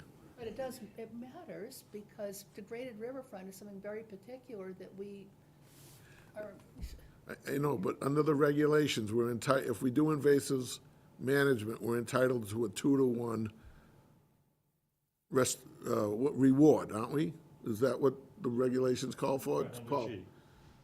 We're entitled to that, a payback, let's say, in layman's terms. So that's in the regulations. So all I'm saying is, if we're gonna mitigate more than 6,000 square feet, we should have a little bit of reciprocity on the other end, which is, okay, maybe we get 4,000 square feet of area that we, in the non-degraded area, that we can restore, regrade, replant, or do something with to create a better setting than what's there today. I don't know if you recall being there, but it's a bunch of ash trees that have fallen and continue to fall, and they're sort of blocking everybody from enjoying that space. So how can we make that a better area? Not just by cutting all the stuff along the river to Union Street, we need to do it for the whole, for wherever the walking trail is being proposed. That's my view. Can you clarify again the 3,000 invasive mitigation proposed non-degraded disturbed area, 3,000 square feet, which I think is the pink area? Yeah, the pink area, so So that was determined based on, 600 feet of walkway times 10 feet wide. That's okay. how that Why was. was that area chosen? Well, it was chosen because of where we had put the walking path. No, she's asking why, you're asking why was the pink chosen? Yes. yeah. Well, that was directly, Best area to do invasive mitigation in the riverfront area? Well, it was clo- Benefit the riverfront area? well, it was closest to the river, the non-degraded riverfront as it was established, and we would be regrading that into that area. So it was all part of extending the non-degraded area out, basically. Not to, we weren't, we weren't, Invasive, I guess, then even if it's just 3,000 square feet, but more would be great. Would be along the river would be the best beneficial well, we area. weren't looking, the river is actually on somebody else's property. The portion of the river that's on your property. The portion that's on our property, now you're adding that, there's a lot more there than just 10 feet, obviously, so we're willing to add that into our 3,000, that's why I mentioned the number 4,000. We're perfectly willing to add that in there and just let us do what's nice.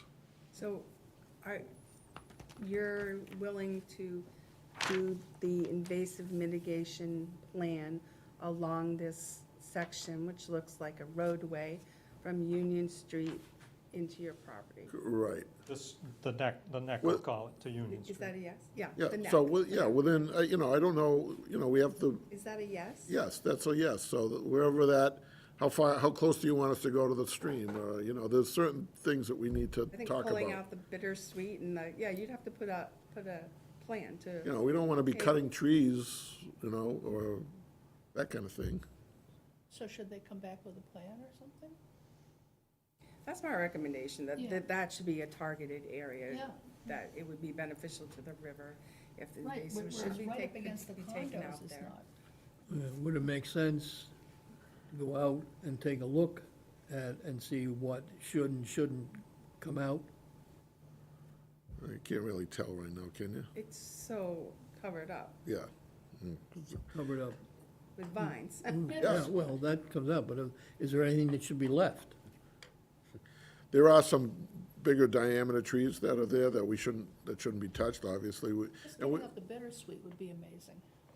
we're looking just to take the vines or the, whatever they call them, these Honeysuckle and the honeysuckle and stuff that's, It's most of it, yeah, Yeah. most just, of what you'd want So to get. putting together a more detailed plan of removing the honeysuckle and invasives and then doing some replantings. okay, and we'll come up with a square footage number that we would be able to reciprocate with. And a plan of what you would be doing. Say that again? A plan of Right. what you're taking out, the invasives, and what you're putting back. Okay. And also next time, I mean, some kind of reconciliation about whether the order of conditions says they have to clean up all the bits and pieces of junk on the site or not. I mean, you said no, you said yeah. Well, I have it right here, and Okay. I can read you, but Is that the superseding order, or is that your order? this is our order. Oh, okay. It's two different orders out there. Because then you clean up all the metal. And the incentive is because your new homeowners probably gonna I expect. think if I recall, the limit of work is what we're required to That's clean where up. Landis is gonna tell us what. But I don't want to have that discussion tonight. Let's go back and let's come up with some I'm just gonna parameters. quickly read it, if that's okay, Lou. It's very easy. Oh, So my it's God. 42. It's all waste material on the entire site and waste products Oh, you tricked me. produced during construction, such as but not limited to Oh. grub, stumps, / construction material, coal, ash, metal, etc., shall be removed from the site in accordance with local, state, federal law and regulations. Oh, you tricked me. Oh, my God, I can't believe I let that thing slide. And does it also say all the invasives on the entire site? Oh, yeah, go ahead, Betsy. I hope not. There you go. Yeah, yeah. Well, how about if we continue this for a couple of weeks? Well, we have to open it up for the, Oh, anyone in the oh, yeah. audience have any, All right. are you done, you finished? we have- Yeah, we're done, yeah. You guys are done? Okay. Anybody in the audience have any questions or comments? Please identify yourself for the record and step up to the microphone, please. William Yusevich. I live at 201 Union Street. Direct abutter I to think all you this. probably, do you need to Need the mic. speak into the microphone, however that works? Okay. William Yusevich, 201 Union Street, direct abutter. So I can admit all this regrading and degraded and non-grading is going over my head, but I thought when this development was all approved, all the conservation drawings and all the documents and everything was decided, what was degraded, not degraded, what percentage you could build on and not build on. I don't see why at this 11th hour we're suddenly talking about changing degraded areas and everything. Seems like, just for the credit for the applicant. The applicant, in reviewing the site, found additional, what they consider additional degraded area, Okay, and so brought this up, and that's why this is, where do we start here? Is this an amendment, or? Amendment, yes. This is an amendment to their original order. okay, so then that was a mistake on their part originally, not, identifying these areas correctly or whatever. So why are we giving them credit now that, Well, this they is should what live the- what was, this is what what was originally decided? This is what the hearing is about. They've requested this because they've determined, in their opinion, that there's additional area, so they're looking for an amendment to the order, which is not unusual to have an applicant request an amendment to make a change in whatever was the original proposal. It's not So uncommon. that's common practice, they can come back and, Yes, and it's called the amendment, which requires a hearing. That's what this is about. okay. Well, I guess the main thing I want to talk about is these walking paths. Basically, these two walking paths, these are the only areas, this whole development that haven't been clear-cut or altered in any way. And when you start altering this, nothing's gonna be left in its original state. I'm hearing that's maybe not a bad thing, but I don't know. I look out my window, I can't tell what's invasive, what's not invasive, or what's what. Just looking at these, the length of these walking paths, basically this long neck basically runs from Union Street into the development. That's basically, for me, that's like under a minute. And this loop, I guess, is probably gonna just take another minute, so seems kind of waste of disturb this area just for like a 2-minute walk. Also, obviously, this is a very dense development. The houses are 10 feet apart, and they have very little yard area. I know at one of the zoning board meetings, the zoning board member suggested is to have some open area inside this development for these new homeowners, for recreational use. So, I mean, obviously that was rejected. And I guess my last comment would be is for these walking paths, I really don't see why they're necessary, because you have Bird Park is literally around the corner. Any of these people want to, go for a recreational walk, just go to Bird Park. I mean, all the walking trails you need. You can walk through the woods, you can walk in open areas, you can walk through ponds. I mean, you can walk through Pickle Brook, and Pickle Brook runs the entire length of Bird Park. So why are these necessary? Just seems like they're small, 2-minute walks, and just, you go around the corner, you can just walk, for half an hour, whatever you want. So, that's basically it. Okay, All right. Thank you. okay. Anyone else?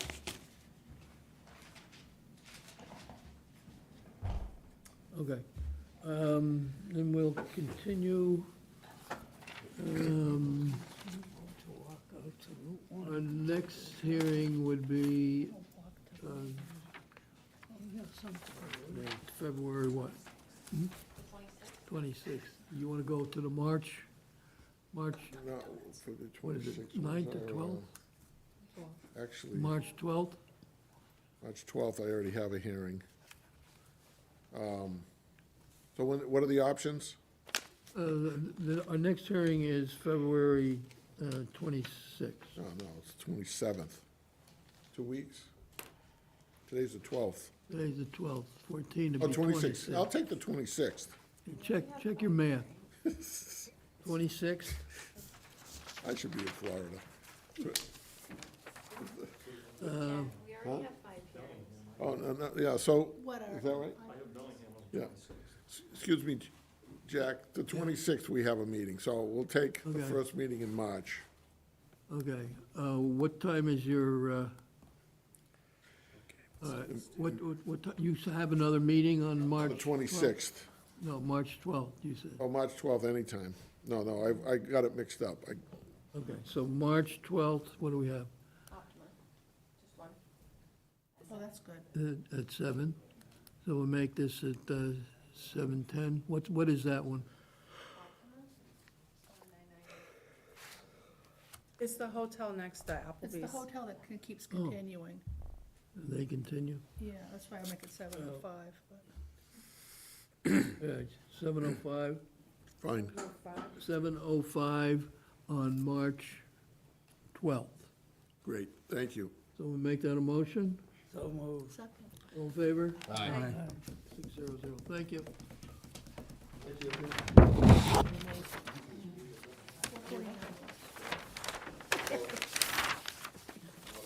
a good job.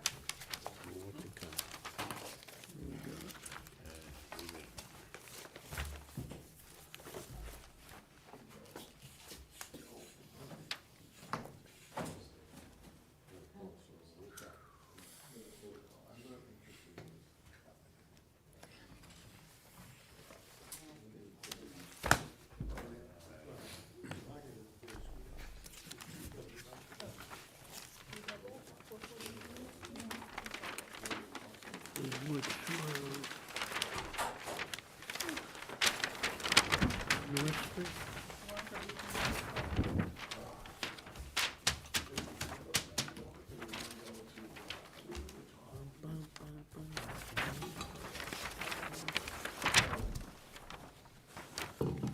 Public hearing notice, Town of Walpole, Commonwealth of Massachusetts, Conservation Commission, notice of intent, in accordance with Massachusetts General Law, Chapter 131, Section 40, the Walpole Wetlands Protection Bylaw. Notice hereby given intent of Matthew Lipset to construct a 166 square foot, single-story addition, 227 square foot slab addition, and 2 decks to the rear of the house located at 449 North Street, map 12, lot 59, in the 200-foot riverfront area and 100-foot buffer zone. Application and plans may be viewed at the Conservation Commission Office, Room 12, 135 School Street, or www.walpole-ma.gov/conservation commission.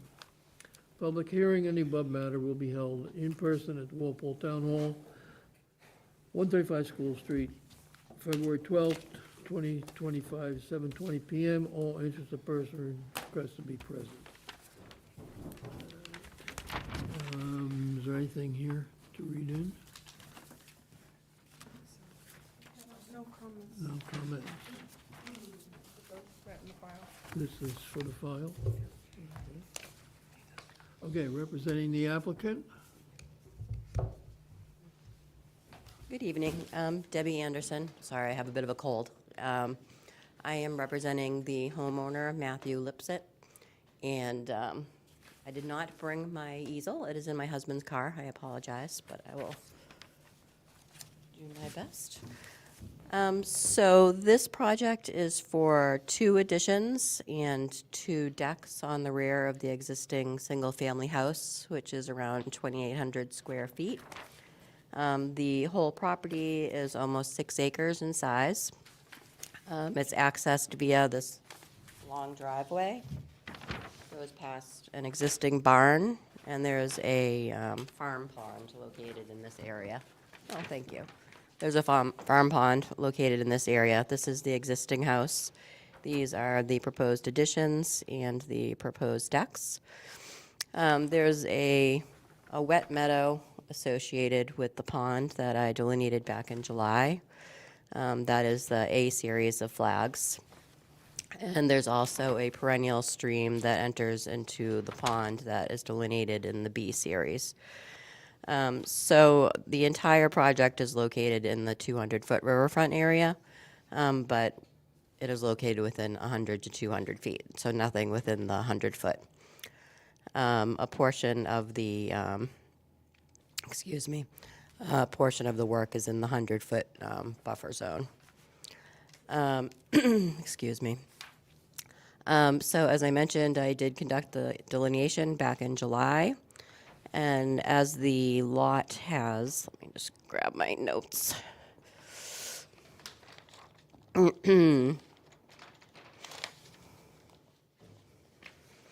Thank you. So the additions are, one addition is 166 square feet with no foundation. The other is 227 square feet on a slab foundation. One of the decks is 295 square feet, and the other is 162 square feet. We're well under the 10% threshold for having to provide the mitigation for the expansions on the property. We're proposing erosion controls at the limit of work. And so the total riverfront area on the site is 47,144 square feet. The additional work is only 688 square feet. And there's no certified vernal pools, potential vernal pools, estimated or potential habitat on or near the site. And that is the project. And we don't have a DEP file number, unfortunately. No. I tried my best today, but couldn't get through.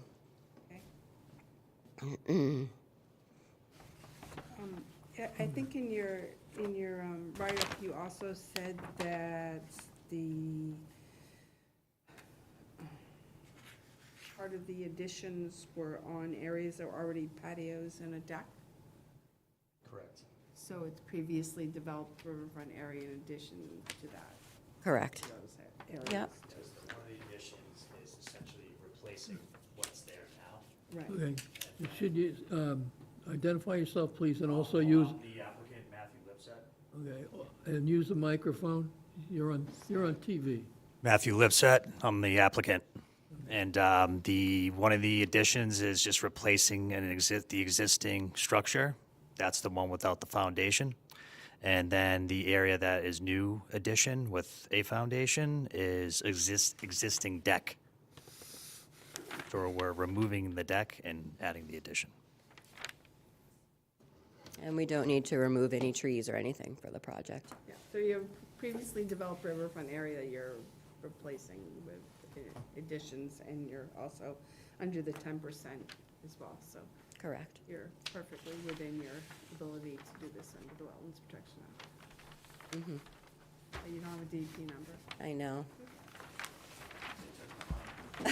I know.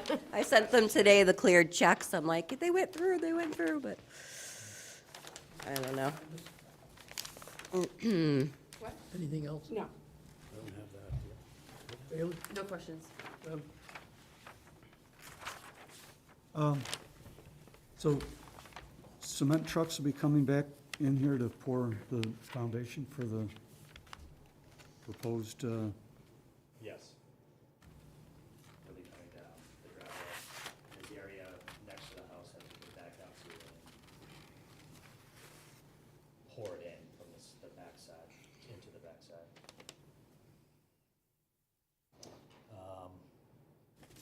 but they have to drive over the leaching field to No, get they can do it without doing that? yes, Okay.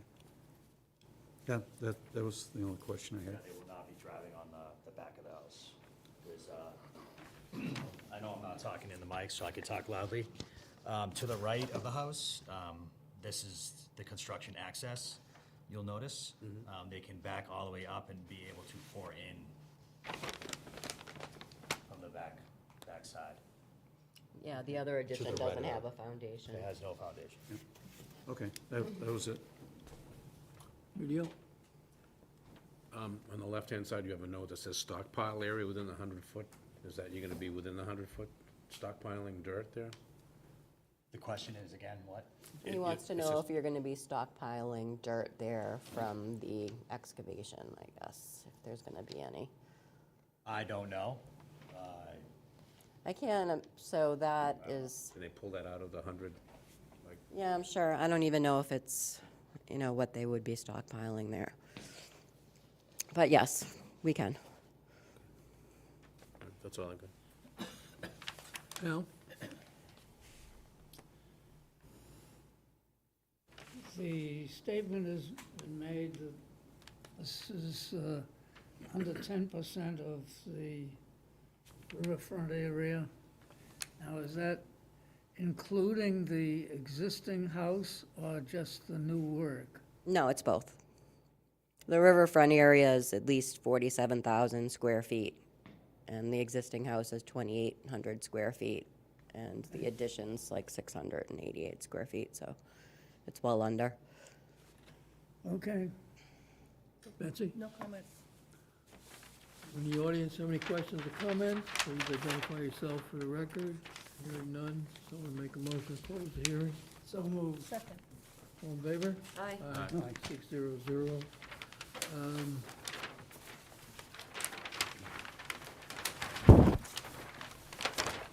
Anything special? Well, we don't have DEP number, so Oh, we want to do that. what do we do? Yeah, we have to Well- keep it open? Or we can do the order contingent upon receipt of the DEP We number? could do that if the applicant is okay with that. Chances are they're not gonna have anything that needs to be addressed I mean, that's the risk you take, obviously, if they submit their DP number with a list of things that should have been addressed, then, you have a problem, but I don't think they will with something like this. Yeah. So, yeah, you close the hearing, then you can issue the decision, and we'll just hold it till we get that DEP number. Okay. All right, so just as standard order, anything, do we have plaques on here? Did you put, no activity beyond this area, any of the plaques on your plan? Do you show any? I don't see any. He's referring to the no alteration No plaques. alteration. Okay. Where would you like those to go? Um, The 25-foot, is kind of within that meadow area. So is the meadow? The meadow is adjacent to the pond, so this is the wet meadow, and then it continues as meadow. Oh, you put those, 25 foot and beyond that. have you put the plaques on the 25-foot line? So you'd want one where you were opposite that flag A11 Okay. on the 25-foot line. What's the scale on this plan? 1 inch is 30. Okay, and then back where it makes a jog to the west, Like around 880. yes. All right, then another one, here, you want this, you want one here. The other, so further down, that's in the woods. So this, I kind of brought up an aerial of the site. So this is the house, this is their yard in to the rear. This is the pond, Yeah. and then there's a wet meadow around the pond that looks like maybe it's mowed every now and then? Yep, Which is Yep. keeping it as a meadow. right. So you're proposing to put plaques. So it is altered now, and it historically has been altered. If you go back quite a long time, it has been altered in the past. You know where this is? No, This is right behind Hancock Court Extended. What, was this Sullivan's property? Did you buy it? Yeah. oh, Kevin okay. Sullivan's Okay, wife, I believe. Your father, okay, yeah. So lucky it- you. It's been like this for a really long time. So I know sometimes to put these no alteration plaques in areas that have been existing, maintained, you're putting a concrete bound in someone's yard I that they've agree. maintained for I agree. Okay, years. so, An old farm pond, yeah, An old farm pond. Yeah. Yeah, so, There's a barn on the property. right, yeah, yeah. okay, so then I agree. so we don't. I have a hard time plaques- with that. Yeah, I do too. Yeah, okay, so plaques don't really make sense then. Right. Right. If 'Cause only. it's all open, all this area is It and is. maintained. Yeah. Maybe at the tree line behind the house, but where it's, but, No. I mean, think it's more, yeah. you Okay. clearly seem to know your boundaries as far as the sedition. You know, you don't want to fill the wetlands. If you're within this area, you need to file.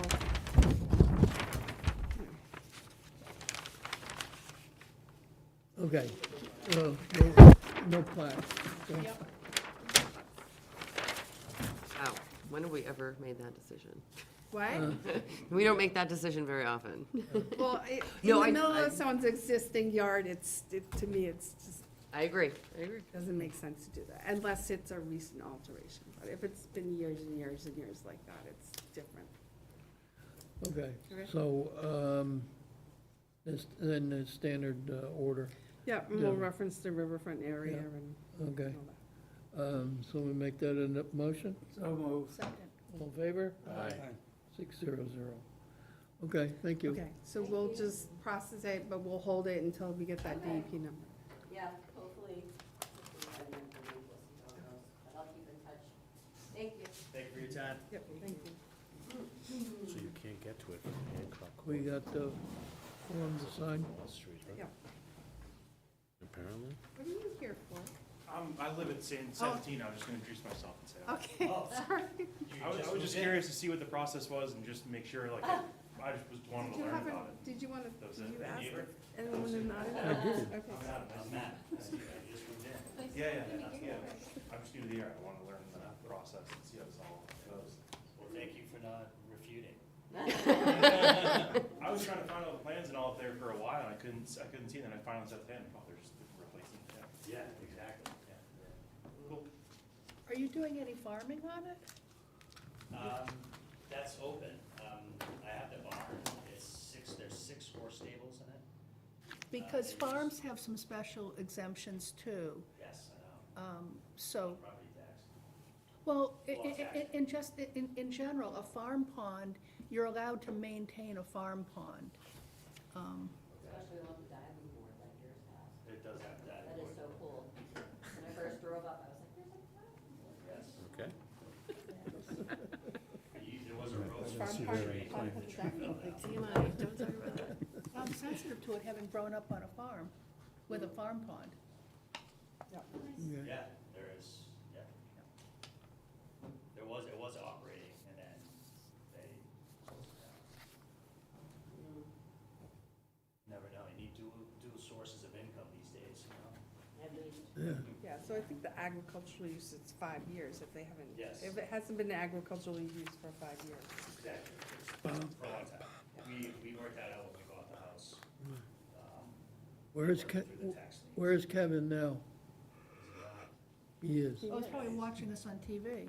Glad he didn't show up either. He stopped by town hall the other day, Okay, talked to Kate. okay. Yes, he's around, but he's up in Vermont a lot, Okay, yes. good enough. Thank you. Thank you. Should have put me first. Sorry. All right. Thank you so much. Sorry, yeah, sorry. Okay. North Street. Okay. And that's that. Do we have,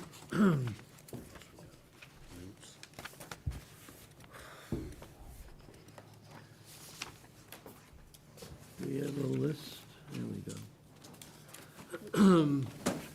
Okay. What do we got, two different things here? We have a list of signs, and then, oh, looks like you just have 2 copies, same thing. This is the same thing, okay. All right.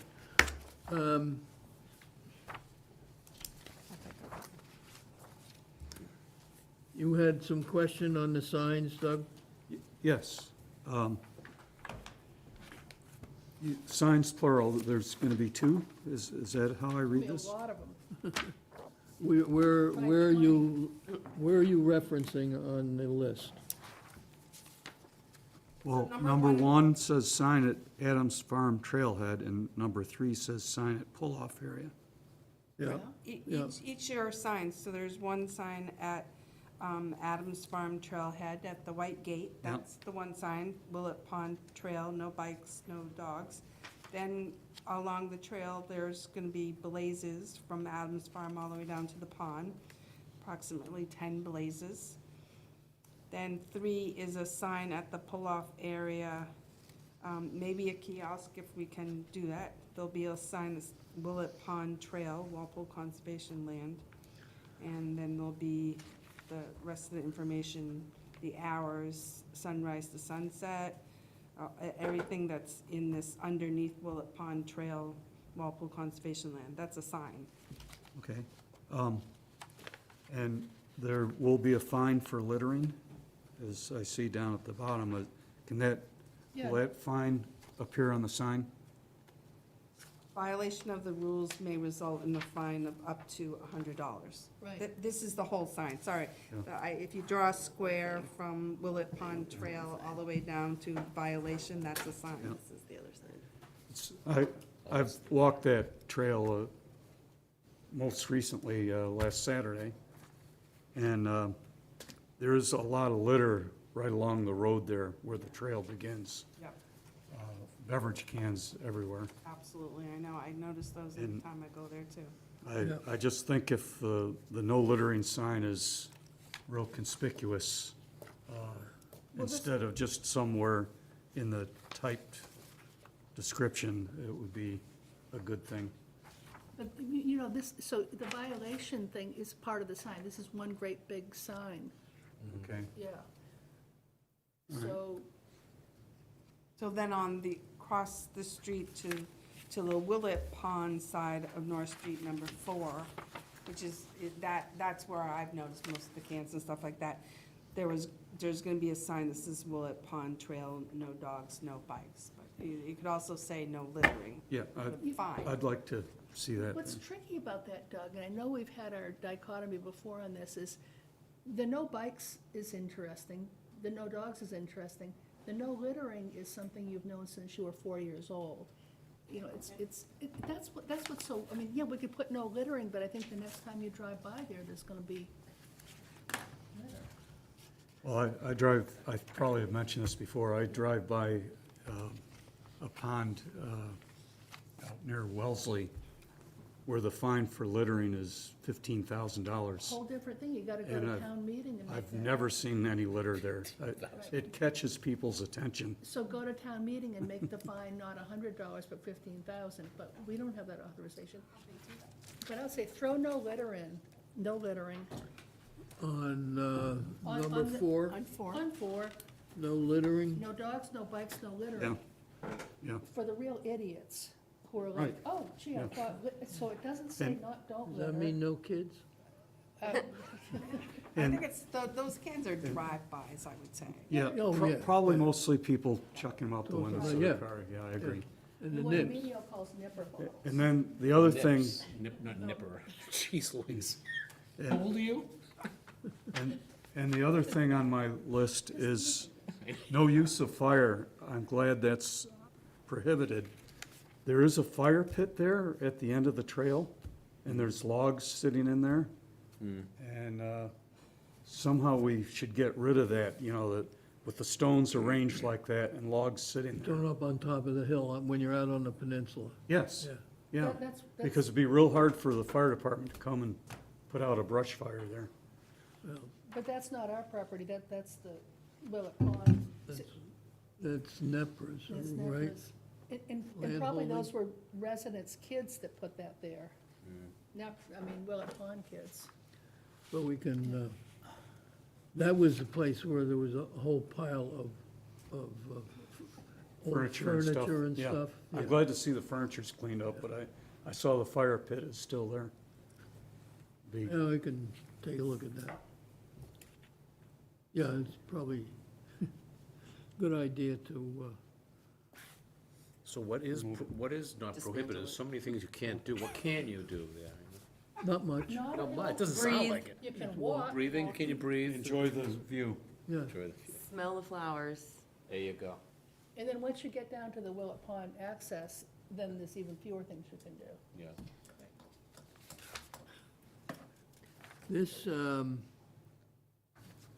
This is the sign of the prohibited activities. Did we incorporate, this is just conservation's list, right? At 3, yes. Which is repeated, I think you'll have that repeated by either NEPR or the landholding company when they get to their property at the stream. Well, we're gonna use They're this. gonna put, they're gonna put their own signs in. But it's basically the same sign as over at the beach. Yeah, Except that they allow dogs and we're not going to. So, I'm glad. There was a lot of dog poop when I walked the trail, too. yeah, so that's the tricky thing. That's Is that- probably from the butter. It's from the butter, whose Yeah. dog, so that's not gonna stop.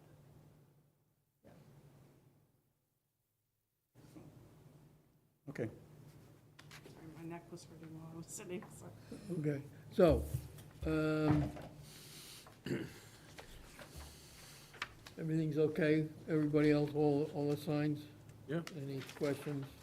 Any additional questions? It's, when were you there, Doug? Most recently, this last Saturday. Okay. So you have seen the area to get from North Street down into to the trail? Yep. That will be additional fill put in there to bring it up to street level, Okay. and then some sloping from there. So. Okay. But it's, I think they've done an excellent job, the DPW, Parks, whoever all's been involved with this. Parks, so It's far. mostly Been all parks. parks. Were they looking for wood chips? Did you say something about wood chips along the field, coming down from the Adams Farm property across the a field that, Well, they had, I think Jimmy had asked me about if they should put wood chips down there. what was the answer? I said not at this point. Okay. Do they have a source of wood chips? They have a ton of wood chips. They've got a Robbins, pile. Robbins Road has a mountain of it. The town has wood chips. I go to Robbins Road all the time, there's a mound of, Yes, when they're putting them, in the area where they put them down on North Street, they're gonna pull it up and put down, gravel or crushed stone. But, it's Christmas trees. It's mostly Christmas trees with a mixture of other wood chippings. yeah. Smell like Christmas trees. Yeah, nice. That's a We've been Christmas tree. clearing some brush along the community garden fence. And if they wanted wood chips, the brush is there to make wood chips. Right. If they were looking for it. I know they often do have a pile. Okay, So if they're gonna wanna get back, unfortunately, we now have gone into a rash of little snowstorms, so they've been busy with that, but hopefully they can get in there and finish it before spring field work starts. So that just was a little miscommunication between, what's there now and what they need to do. It wasn't their fault, it was my fault. Carl wasn't around, when Carl came back, he was like, nope, gotta do this, gotta do that. okay. And I advised the guy who hazed the field that there's now a trail along that field, Okay. which is it's on town property. North Street's a 50-foot right-of-way. So there's plenty of room for this trail. Is that parking area all squared away? What, the parking area, is that all squared away with? Well, it's not parking. Okay, It it's will just a be a pull-off. pull-off. The police did not want it for parking. Oh, so you cannot Pull-off. park there, okay.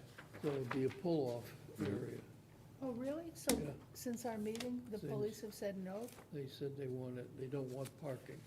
So you have to go down to Adams Farm? Yeah, so you can pull off, drop off, whatever you're gonna I didn't drop know that. off, Okay, and then go to Adams Farm and park, okay. and enjoy the scenic trail. Okay, The so then Willet Pond so Trail. then that's not what this says. Oh, Where is that? Which one is that? 2-hour parking, additional parking at Adams Farm is what we had, That's what we had Right. talked about. So but then I that's- went and met with, the police detective, the Booth Parlin, who's a safety person, and, Carl and Jimmy and Drew and me, we all went up there and, they don't want parking. all right. So all the safety signs, the parking or no parking signs, and the crosswalk and the signs that'll be placed to tell drivers that there's pedestrian crosswalk, all that will be written up by the police chief and then given to the select board, and the select board will decide. Because all this work, any work within the right of way, it's the select board that has to Yeah. decide, so. Did they give a reason why you can't park there? They don't want parking there? They're concerned with the site view. Okay, So people are parking, and then people are leaving their cars and trying to walk across the crosswalk, that there's just not a lot of sight view. So if you put in a mix of car, it's a parked car, it makes it worse. you're coming around North Street onto, yeah, so I can see that, yeah. Okay. Good enough, so that's what Landis is gonna order these signs? You have ordered. I have not ordered them yet, no. So, I think we should take a vote on this so that Landis can then order the signs that are pertinent to conservation. I vote to authorize the purchase. You have to move it. Oh, I moved the question. I moved to authorize Okay? Second? Any further discussion? All right, all in favor? Aye. 600. So go spend the money. Take your plaque there. We still should do a couple of things. What else is on here? So there's, right, the pond manager of Turner's Pond, we can talk about it now. If you don't want to right now, it can be put off. It's up to you. I move we put it off. Ross Commons is the request for a COC. That's still their punch list. They're still working on the punch list of what to do with the little odds and ends that still need to be completed. I had a Zoom conversation with Carl and me and the engineer and Whitman Homes and Ian Cook. We went over the items that need to still be worked on. So that we're just gonna hold on probably till the springtime.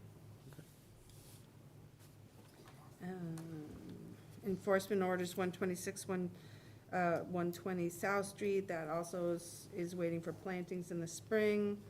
92 County Street, that's the stormwater situation that was running through the duck and other bird pen, and then discharging into a wetlands on the other side.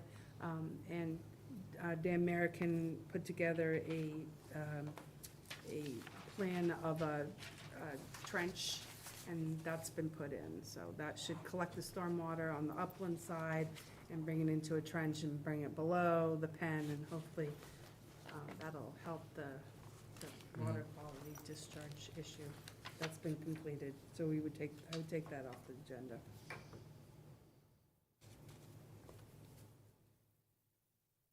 Nothing on appeals.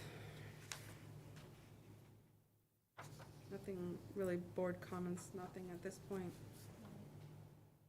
Minutes. You have minutes? I didn't list it on here, but I sent them to you, a minute. You guys got minutes? You sent them to me. Okay. In email. Yeah, I know it was, I unfortunately we- didn't get to them, but go I move ahead. we table that to the next meeting. That was minutes for which meeting, Sarah? It was like 4 minutes There there. was several. Oh, Yeah. several, okay. June 12th, that was a flashback. Yeah.